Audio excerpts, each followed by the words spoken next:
반갑습니다. 우리 사랑방 나눔지 공부에 우리 동참해 주신 우리 모든 성도님들을 주님의 이름으로 환영하며 축복합니다. 자, 오늘은 우리 11월 셋째 주입니다. 디모데후서 2장 14절로 26절을 말씀을 통해서 자신을 힘써 죽게 드리라 라는 이러한 제목으로 우리 함께 또 이번 주도 사랑방 공부를 우리 하도록 하겠습니다. 자, 서론을 읽습니다. 대부분의 사람들은 탁월한 사람을 귀하게 여깁니다. 그러나 하나님은 능력이 출중한 사람보다 경건한 사람을 기히 사용하십니다. 경건한 사람이란 언제나 자신을 거룩하게 하여 하나님께 온전히 드리기를 힘쓰는 일을 말합니다. 능력이 부족하더라도 참으로 경건하다면 하나님의 일꾼이 될 수 있습니다. 사람은 겉모습을 보지만 하나님은 언제나 사람의 중심을 보시기 때문입니다. 하나님은 화려하고 은사도 많고 경력도 많고 실력도 많고 그런 것이 아니라 경건한 사람을 본다.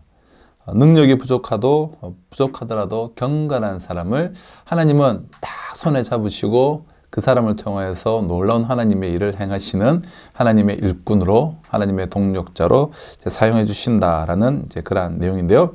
우리 큰 1번입니다. 바울은 먼저 주님의 일꾼이 개인적 차원에서 갖추어야 하는 자질을 교훈합니다. 우리 14절로 21절인데요. 이제 1번 반갈로 주님의 일꾼이 힘써야 하는 일은 무엇입니까? 15절 너는 진리의 말씀을 옳게 분별하며 부끄러울 것이 없는 일꾼으로 인정된 자로 자신을 하나님 앞에 드리기를 힘쓰라. 하나님 나라의 일꾼, 이 복음의 증인의 기준은 무엇입니까? 그것은 주인의 참 쓰임에 합당한 자들이겠죠. 주인의 쓰임에 합당한 자들. 그러니까 주인의 말씀을 잘 듣고 또 그 말씀에 순종하며 또 그 말씀을 잘 대언하고 그 말씀에 어울리는 그러한 마음으로 준비하는 것이죠.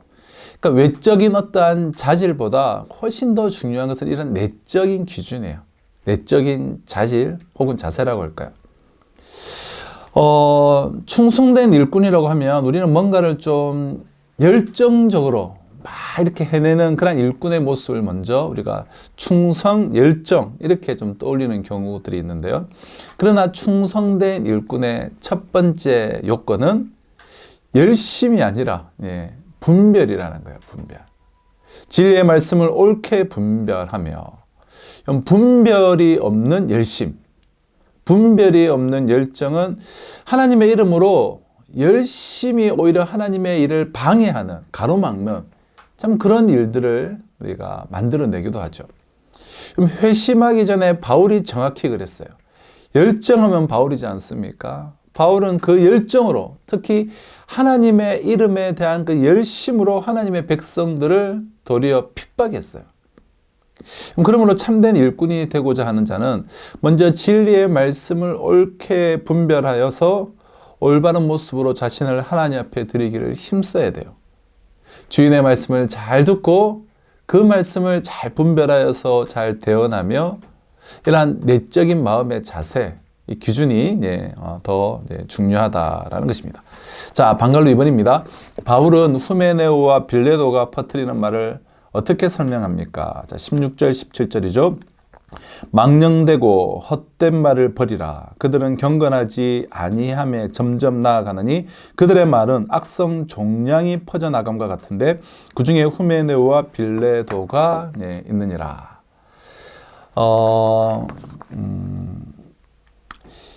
거짓 교사들과의 아무런 유익이 없는 그런 말다툼을 멈춰야 하고 그래서 진리의 말씀을 옳게 분별하여서 그 진리 앞에 부끄러울 것이 없는 일꾼이 되라는 그런 겉면인데요. 그 가운데 이 거짓 교사들이 퍼뜨리는 말이 뭐였는가? 망령되고 헛된 말이며 악성 종량과 같다라고 그렇게 바울은 말하고 있습니다. 여러분, 초대교회를 위협했던 여러 가지 이단들이 있는데요.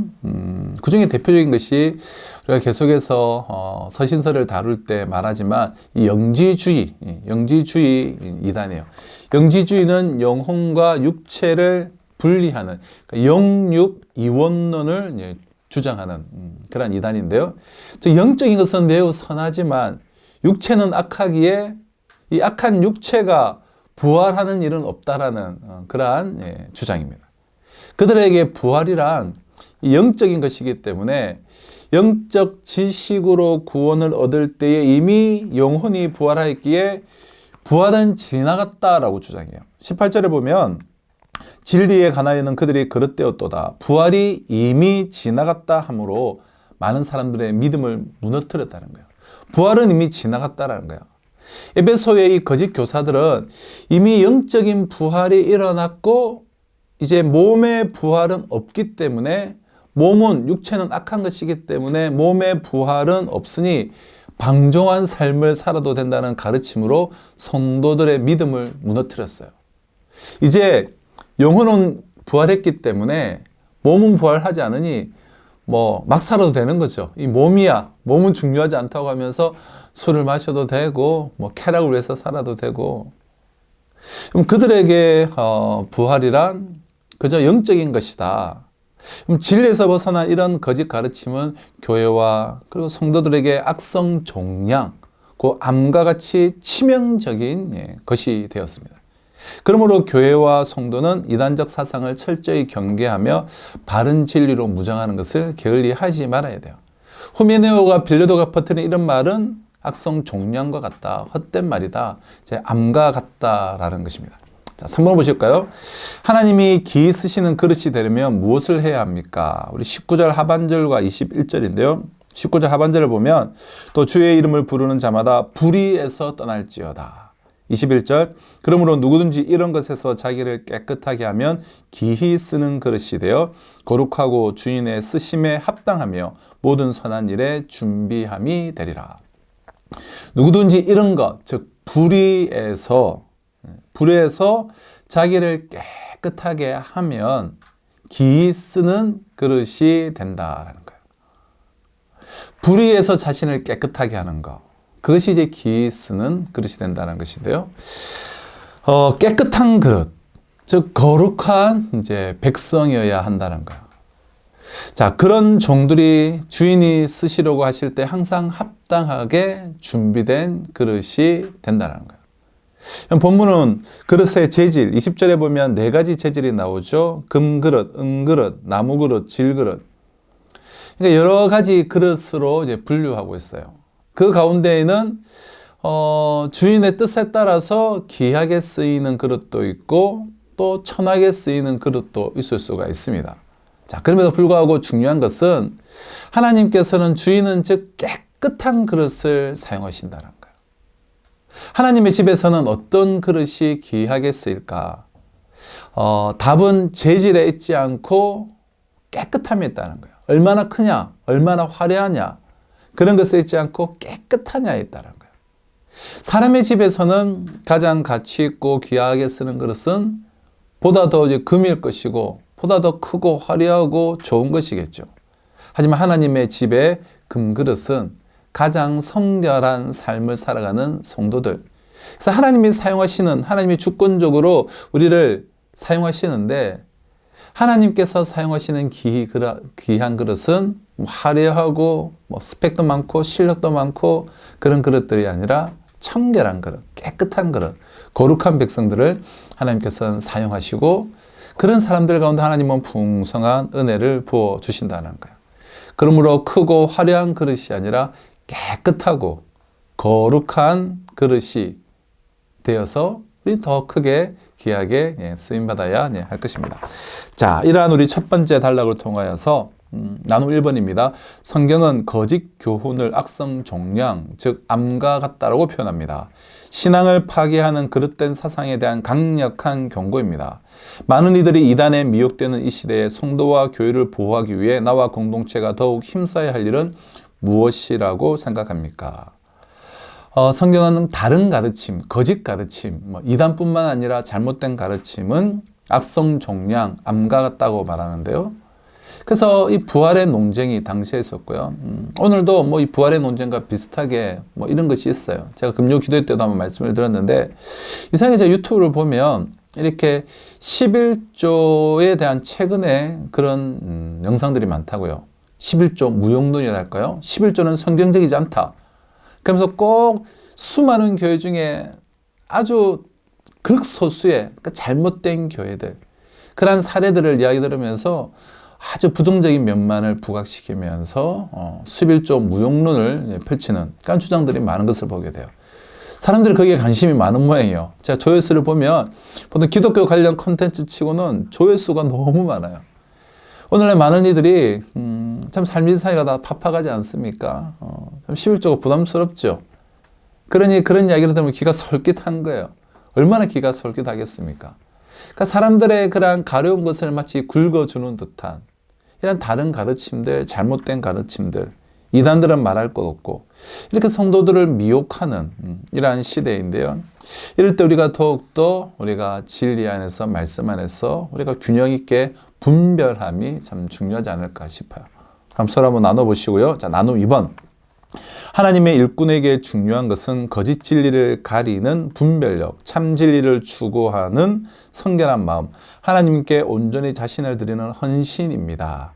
이를 생각할 때 나는 하나님 앞에서 어떤 일꾼이라고 생각합니까? 그렇게 말한 이유를 나누어 봅시다.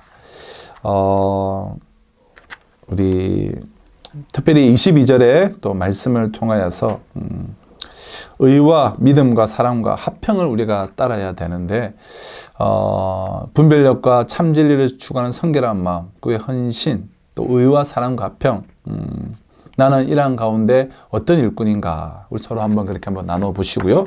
자, 큰 2번입니다. 바울은 주님의 일꾼이 갖춰야 하는 사역적 자질을 교훈합니다. 자, 반갈로 1번. 무엇에서 다툼이 일어납니까? 23절이죠. 어리석고 무식한 변론을 버리라. 이에서 다툼이 나는 줄 알미라. 어리석고 무식한 변론에서 다툼이 나게 되죠. 우리가 진리를 이렇게 딱 탐구하는 과정, 정말 진리를 추구하는 우리 인생길 가운데 여러 가지 논쟁들이 생길 수 있습니다. 토론이 생길 수 있고 질문이 생길 수 있어요. 그래서 논쟁과 질문은 무가치한 것은 아니에요. 좋은 것이에요. 근데 여기서 그 많은 논쟁은 성경에서 벗어난 어리석고 무식한 논쟁이며 정말 교회 안에 불필요한 분열과 다툼을 조장하는 그런 논쟁들이에요. 오늘 성도는 정말 목숨을 걸고 우리는 진리를 지켜야 돼요. 그와 동시에 진리가 아닌 모든 일에 대해서는 우리가 다 양보할 수 있어요. 저도 목회를 하면서 그렇습니다. 진리에 관한 것은 제가 꼭 지키지만 진리 외의 모든 것들은 다 타협하고 양보하고 다 그렇게 얼마든지 허용할 수가 있습니다. 그러나 오늘 교회 안에서 벌어지는 다툼과 논쟁은 무엇입니까? 솔직히 우리가 무엇 때문에 다투고 무엇 때문에 논쟁해요? 진리 때문에 진리의 사수를 위해서 다투고 논쟁하지는 않죠. 대부분의 경우 진리에 대해서는 무지하고 진리에 대해서는 너무나 쉽게 양보하면서 진리와 상관이 없는 어떤 자기의 주장, 그리고 자기 체면, 자신의 이익, 그리고 뭐 이러이러한 전통들, 이렇게 해왔다. 네. 그런 전통의 간섭의 문제로 서로 논쟁하며 다투고 있는 모습이 많죠. 정말 교회가 우리가 바라봐야 될 그 본질은 도외시한 채 전혀 엉뚱한 문제들로 많은 경우에 다투는 것들을 보게 되죠. 어리석고 무식한 변론이에요. 여기서부터 다툼이 난다는 거예요. 자, 2번. 주님의 종이 마땅히 해야 할 일은 무엇입니까? 24절, 25절입니다. 주의 종은 마땅히 다투지 아니하고 모든 사람에 대하여 온유하며 가르치기를 잘하며 참으며 거역하는 자를 온유함으로 훈계할지니 혹 하나님이 그들에게 회개함을 주사 진리를 알게 하실까 하며 주님의 종은 마땅히 다투지 않고 모든 사람에 대하여 온유하고 가르치기를 잘하며 참으며 거역하는 자를 온유함으로 훈계해야 한다는 거예요. 우리가 싸워야 할 대상은 우리의 대적인 사단이지 우리 교회 안에 있는 형제 자매들이 아니에요. 우리 형제 자매들 우리가 사랑하고 섬겨야 될 상이에요. 주의 일꾼들은 죄와의 그 싸움에 집중하는 대신 사람들과의 다툼은 멀리 해야 돼요.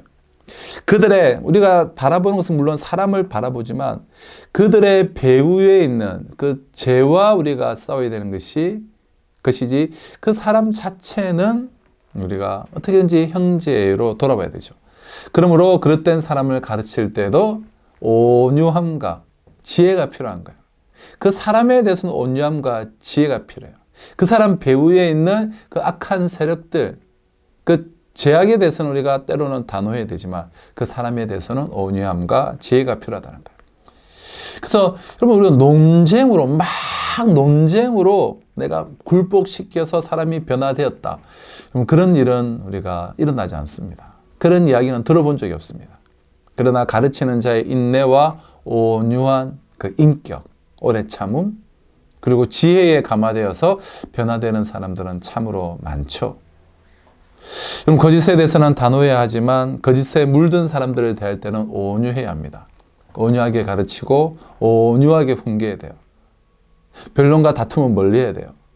그럼 진리를 지키려고 사랑을 포기하는 일은 없어야 된다는 거예요. 한 영혼도 내가 포기하지 않겠다라는 그 사랑에서 이제 온유가 나오게 되는 것입니다. 자, 우리란 마지막 단락을 통해서 나눔 3번입니다. 주님의 일꾼은 지체를 바른 길로 이끌기 위해 가르쳐야 합니다. 이를 위해 인내하며 온유함을 잃지 않아야 합니다. 내가 충성스럽게 지체들을 섬기기 위해 인내해야 할 부분은 무엇이며 온유함을 이루기 위해 힘써야 할 것은 무엇인지 나눠봅시다. 예. 말씀드린 것처럼 진리를 지켜내기 위해서 사랑을 포기해서는 우리가 안 된다는 거예요. 정말 한 영혼도 내가 포기하지 않겠다라는 그 사랑에서 온유가 흘러나오므로 저는 개인적으로 온유함을 이루기 위해서 힘써야 할 것은 그 영혼에 대한 사랑, 그 사랑이 아닐까 싶은데요. 우리가 서로 각자가 또 이 부분에 대해서 한번 나눠보시면 좋을 것 같습니다. 네, 사랑하는 성도 여러분, 자신을 힘써 죽게 되리라. 하나님의 나라의 일꾼은 말씀을 먼저 잘 이해하고 또 그 말씀을 살아냄으로써 선한 분별력을 갖출 뿐만 아니라 사랑과 또한 온유한 마음으로 하나님의 역사를 기대해야 합니다. 그때 하나님께서는 깨끗한 그릇으로 우리를 여기시고 참 우리를 정말 귀한 그릇으로 사용하게 될 줄로 믿습니다. 자신을 이렇게 힘써 죽게 드림으로 정말 깨끗한 그릇, 귀한 그릇으로서 악한 이 시대 가운데 놀랍도록 쓰임받을 수 있는 우리 모든 성도님들 다 되시기를 주님의 이름으로 축복합니다.